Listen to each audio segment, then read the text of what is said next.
Okay, we're here. We're live. I screwed up our little intro there a little bit, but we'll get it next time, I'm sure. Hi, Sh0ppo. How are you doing? I'm fine. How are you doing, Ivory? It's good. It's good. It's been Yeah, it's extra exciting because we have a new DevDiary ready for us yeah. to talk about. I saw you having a little celebration in the chat of the DevStream, kinda. Oh yeah, well they made me really giddy and happy when they were like, "Oh, we're gonna release new gaming content," and they're talking about how great the game is, and I was like, "Oh, this is amazing."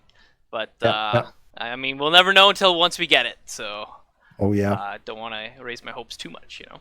So wanna do the summary to get us all on board? Yeah. So the Dev Diary today is Dev Diary 15 called Evolution of Gameplay. So this Dev Diary was a bit strange because they didn't really release a particular concept. It was more of just like an overview of kind of large things they've changed or new strategies they kind of implemented that are just random throughout the game. So this summary might sound a little kind of jotted around or confusing. But one of the first things they emphasized a lot was they changed how many units a marshal could have. So Mhm. in standard gameplay, the marshals can only have 9 units, but now they've reduced that down by one. So marshals can have only 8. And if you're a non-marshal leading some units or some squads, you could have 6 previously, when they reduced that by one. So then now that's 5. Um, Now, the reason they did that was they felt that in the regular gameplay, when you're in the instant action, it was way too much or micromanagement with all the Micromanagement, squads, yeah. Yeah. which is probably a fair reasoning. They also emphasized that they kind of refocused uh, kind of how the bonuses worked on the squads. So instead of bonuses trying to, like, say, have a marshal have like more than one squad, it's more like, oh, the squads that the marshal has now have more units, for example. So if you have 4 squads of 100, you would now have 4 squads of 200. So and it wasn't just about like unit numbers. It was apparently about other stuff as well. But they didn't really mention that so much. One thing they did mention is that you can grow your army to like 3 times its original size, which is kind of crazy. Um, Yeah. they also looked into managing the rebellion system a little differently. So back in the day, rebellions kind of just like popped up. In Knights of Honor 1, basically you get a rebellion anytime you conquered a province, which is kind of exhausting. But also rebellions in the previous version of Knights of Honor 2 that they mentioned, they could just cross randomly into borders. And this got exhausting as your kingdom got bigger, because then you had more borders, so you had more crossings, and you had to deal with all this. And it was awkward because you could have a really good kingdom that's well managed, and yet you just constantly get flooded with rebels. But I believe they haven't reduced this possibility of rebel roaming uh, to all rebels. So if you have like a famous rebel, like a really really big Mhm. powerful one, I believe that one can roam. I wasn't Yeah. completely clear. Yeah. It's exclusive to famous rebels. Okay. Yeah, Yeah. it is So right. Yeah. I'm correct on that. But for a generic rebel, say someone who's like upset about taxes, he's kind of constricted to a region. Uh, Now, the last thing they did for the summary is they made some changes to how occupation in the provinces worked. So more or less, they broke it down into two systems now. So the province is either owned by you, or it's owned by you but in a disordered state. So it's one or the other.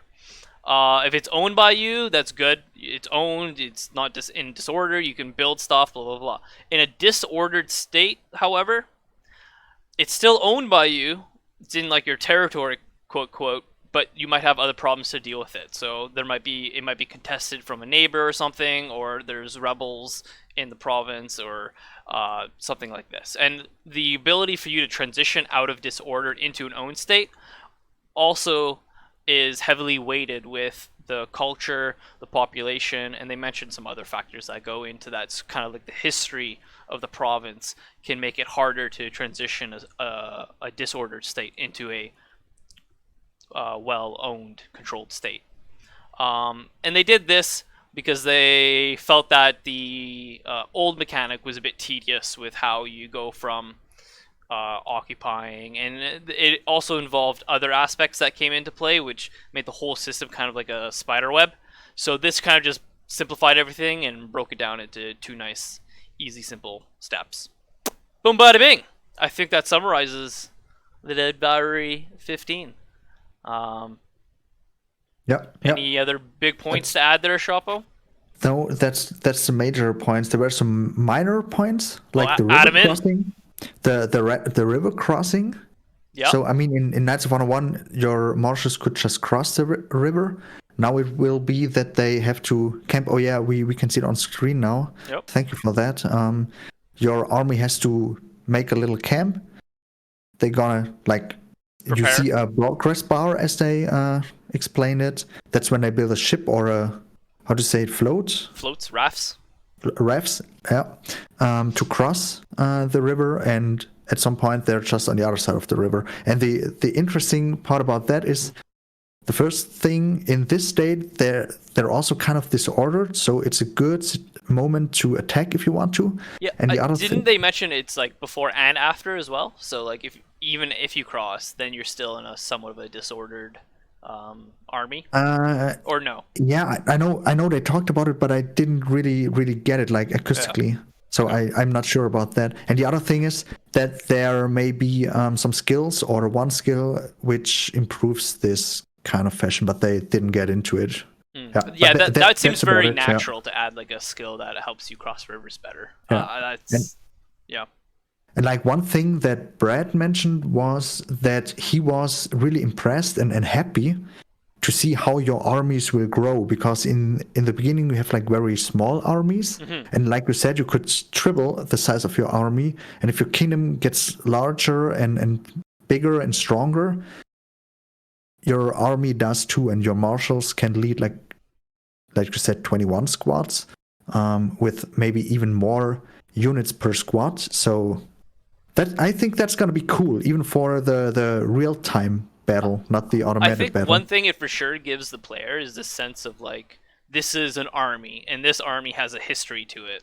You know, Oh yeah, yeah. it's not just like, oh, I pump out an army and now oh, I can pump out another army. Oh, I pump out another army and just send them off places to kill, and that's that. It really feels like the more attention you give this particular army and like the unit composition or the marshal, Mhm. and it gives it a history and gives it a higher fighting quality that might be able to beat other armies that don't have this kind of quality to it, which was I think a good addition to the game because it really was lacking that in Knights of Honor One for sure. Yeah. Like you just feel like these aren't like you just build a generic army and you send it out and that's that, and you don't feel any attachment to it that much. Um, Another thing they mentioned was they can hire. They mentioned they iterated it again because I think they already had mentioned it, but you can hire mercenaries. Um, but they made it a big emphasis this time, saying like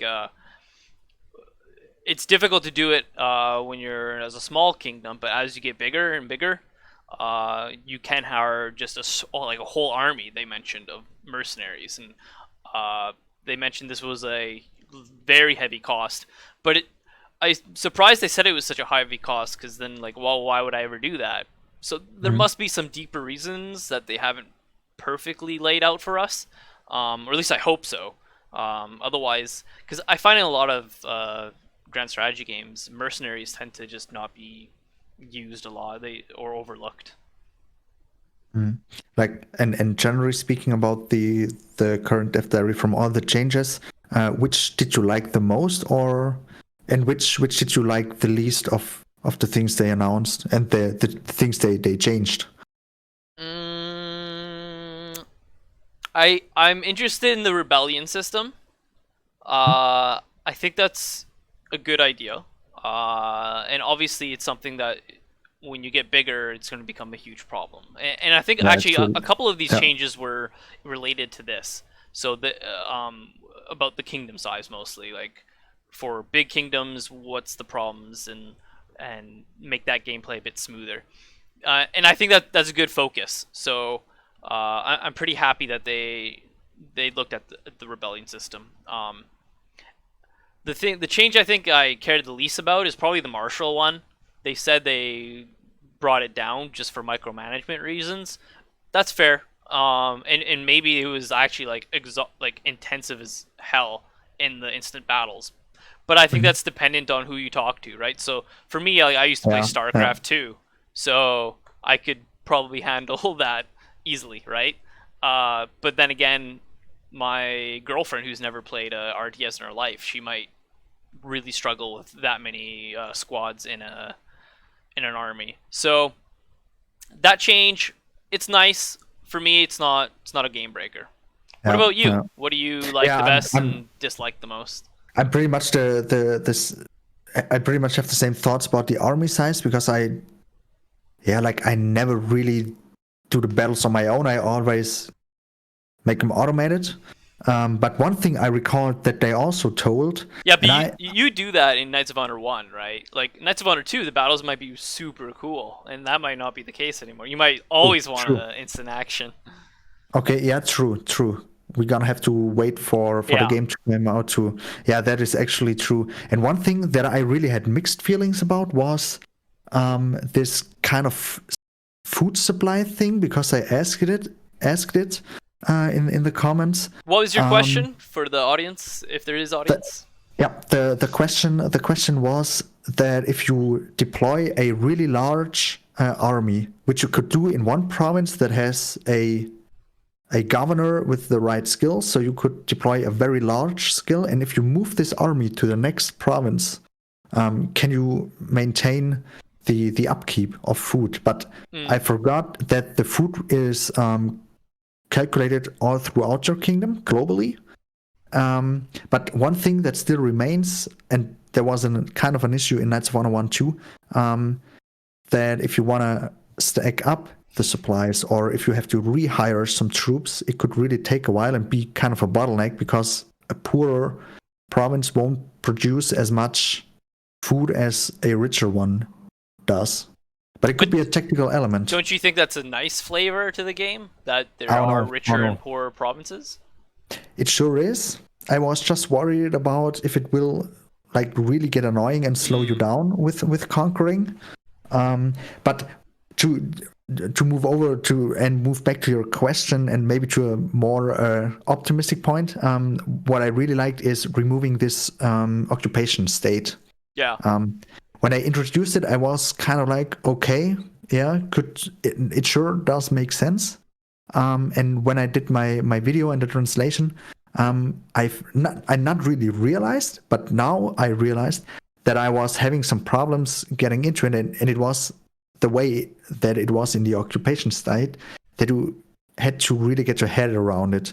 There were different situations that could happen, especially with the invasion plans. So it wasn't clear who will get it. Like for explanation, if you have an invasion plan, which means But that was you, more like diplomacy. yeah, Vesso admitted that he kind of like did a really bad naming scheme that made everything really confusing. But like, there's like diplomacy about warring and like who gets what province, yeah, and yeah, like defensive and aggressive invasion plans. And then there's, yeah. once you have the province, how do you manage the social economic problems and I mean, cultural? the situation was that if you conquer a province, it will be occupied at first, Yeah. like no matter what. And if you're in a invasion plans, which means you team up with another kingdom to attack your enemy as a team and not all by on your own, which sure makes sense. It is not entirely clear who gets which province, and the occupation state makes it a little bit more complicated, especially if you switch to the how did they call it, stances map. Mm. There were a whole lot of colors, and they said for game development, if you have a complicated UI that has to deliver a lot of information, that's a pretty big indicator that the game is getting too complicated. And Yeah. so and I totally get that, and I really like that they removed the occupation state. They didn't remove all of the features in there. They moved it to like the disordered state, or Yeah. they put it like more or less out of this disorder and like when you really have own the province, they put it on the diplomacy level. That if you want to make peace with a country, that's the example they brought up. If you want to make peace with the kingdom that you fought against, it could be that they say, okay, we're gonna make peace, but only if you give us back the province that you, or one of the provinces you just conquered. And with the occupation state, that wasn't really clear. Is it your province? Is it someone else's province?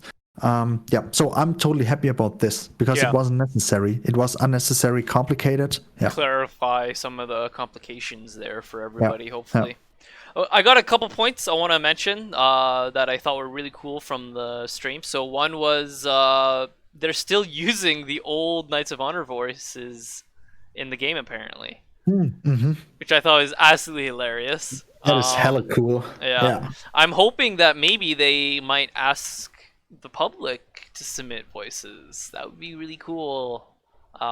They just like send out like a script of lines that they want and be like, "Yo, send us your audio of the lines," and then they just have a huge database that they can go through kind of and pick the best ones they like, or I mean, as you a know, streamer, sound can be kind of a problem, and it has to be quality, kind of quality, yeah, which we have to improve on our channel too, right? yeah, And yeah, so that's I know from other games where was it some of the Settler games? I never played it. I just heard the story about it.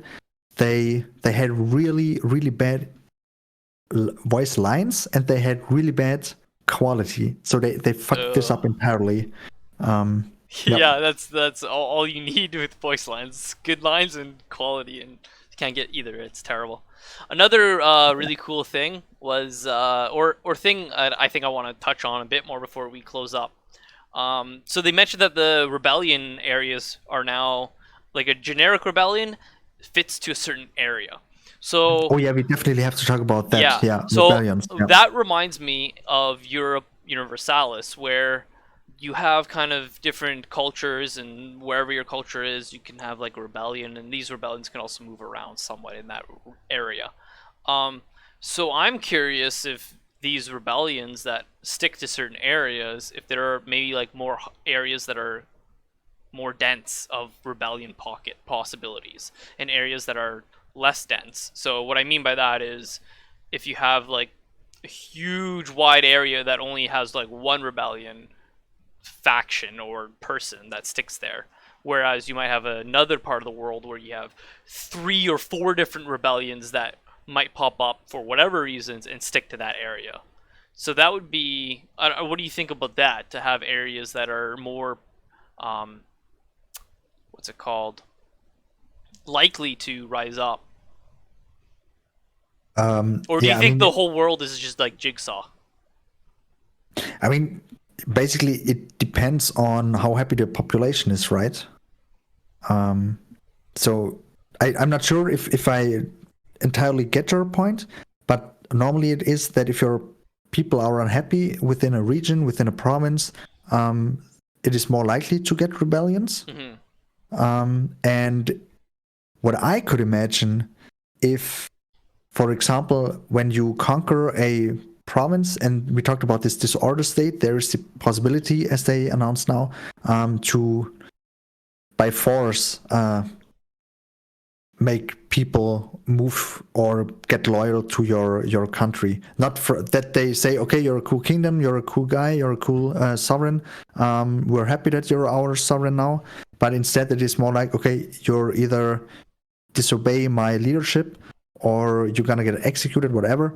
And from this point of view, if you do it with force, it is logical that there will probably be more rebellions than if you do it nicely. That's like, but I'm not entirely sure if I Yeah. exactly get your point there. Uh, Maybe we'll gloss over it for now, because it might be a bit tricky to explain precisely. Because I have Okay. another cool point which is a lot easier to explain. Um, if if these rebellion pockets are kind of localized, so they stick to a certain area, then it makes sense to kind of conquer that whole area. Because I'm guessing if you only conquer half of that area, and the neighboring country screws up and a rebellion Yeah. pops up, then they will likely, I think, cross into you, maybe, right? Yeah. So, that kind of pushes the player to conquer certain collections of provinces, I imagine, right? Yeah. Yeah. Do you like that idea? Do you not like that idea? I like the idea. I just have to recall, like, when there is a female rebel within this region, then he can cross your border. But the other point would be if you conquer like one area of this rebel state, Domain, whatever yeah. domain, yeah, then wouldn't it be that they can't even cross into your country? Yeah, I'm curious. They didn't clarify much of But that, but so that's a good point. That's a really good point. but I mean, if the rebels do stick to a region, then I would suspect that either maybe they by region they mean very specifically a single province, and they don't mean like a collection of provinces. Um, Yeah. then Or yeah, so just a terminology there confusing everybody. I think that's a pretty detailed piece for the gameplay and the game itself. Maybe an option could be that I say when something like this happens and you're in the disorder state, rebels may cross into your country because it's a good opportunity for them. That I think that would make sense.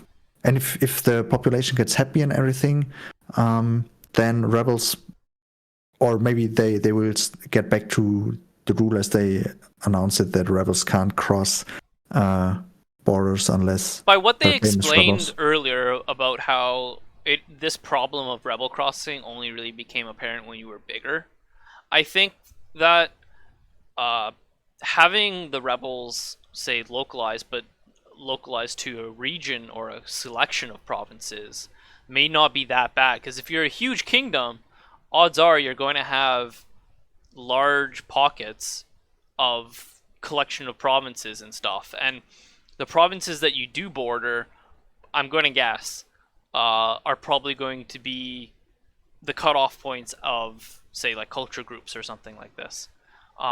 So I suspect if it is localized to like a group of provinces, that if you're a big country, you can probably get around this by carving out groups of provinces as you conquer. That way, you don't have rebels crossing over. Yeah, I yeah, think that would be it's simple and it would make sense. yeah, yeah. True. Do you have any more points before we close up? I Mm, think I'm out of all my points. yeah, it's just a little one. They were talking about. I'm looking at my notes. They were talking about bribing, right? Something about bribing. What was it about? Was it about other mercenaries? Was it about spies or merchants? I'm not sure. I think it was the mercenaries that they mentioned about The bribing. mercenaries. So you Okay, could but bribe like a whole mercenary army to fight for you, and then that could be deployed within anywhere in your country, kind of thing, or something like this. okay, because what I got from it, that it is very expensive. Yeah, yeah. It's expensive to acquire, and it also is expensive To to upkeep. maintain. Yep. Yeah, because you have to keep the bribed guy. You have to keep him happy Hmm. because he is a douche and he will switch over to anyone who's paying the highest price, right? Oh, that would be super cool to have like mercenaries like that, eh? They could like change over into say like a rebellious force if like someone pays them like double or something, you know? That'd be kind of Yeah, cool. yeah, yeah. That would be interesting actually. Yeah, it's probably for a mod though, I bet. But I mean, honestly, like that truly is the mercenary game, right? Yeah, really, Just right? switch over to whoever pays the highest price. So I think that would be super cool. So you could search for mercenaries like around the world, and if you see one in like a area where you like, yeah, I want to hurt this person, and then you just like cough up double, like because they're already saying they were really expensive. So double that or triple that, would be a crazy amount of money, that And like really brings in a kind of economical warfare to the game. yeah, you If you could. can just buy them to weaken them, yeah, sure. It's a cool idea. It's a fun one. Yeah, Okay, yeah, let's close her up. yeah. I Oh, think we're done. okay.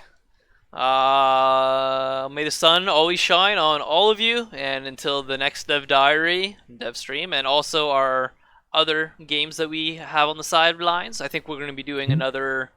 We'll finish up that no Current marshals game, yeah, economy run.